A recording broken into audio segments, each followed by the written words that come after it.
You Got a Friend in Me is the best Pixar movie! But the gag is, it's not. But it is, though!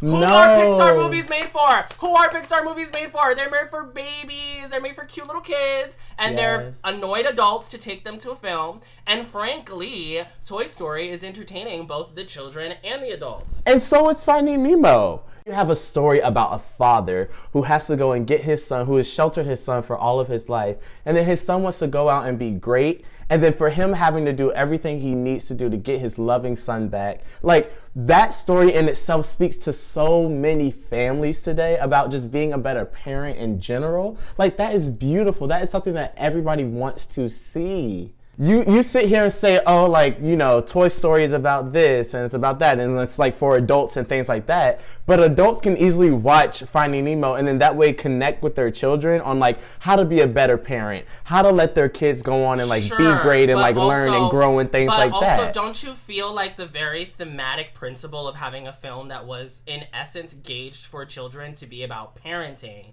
while Toy Story, a film that has a more universal theme that is intergenerational about someone coming from the outside into your inner circle who is very different from you and finding some way to not be upset about it.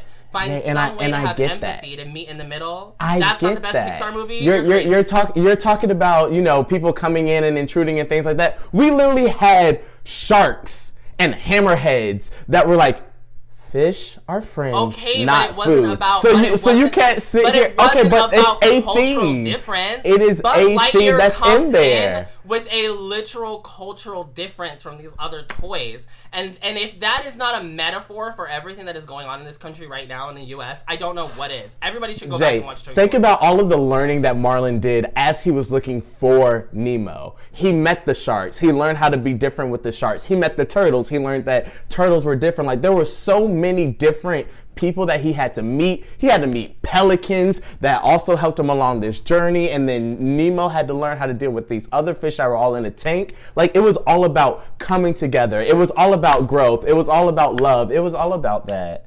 And while Finding Nemo is iconic and an incredibly like and the highest selling DVD of all time. But there would be no Finding Nemo without Toy Story, and Toy Story has continued to blow the franchise out of the water every I will never sequel. say to you that Buzz and Woody aren't iconic. I think that we can both agree that they're incredible films for families, and people should just go watch both of them. Period. Because I think they're almost complementary. I agree.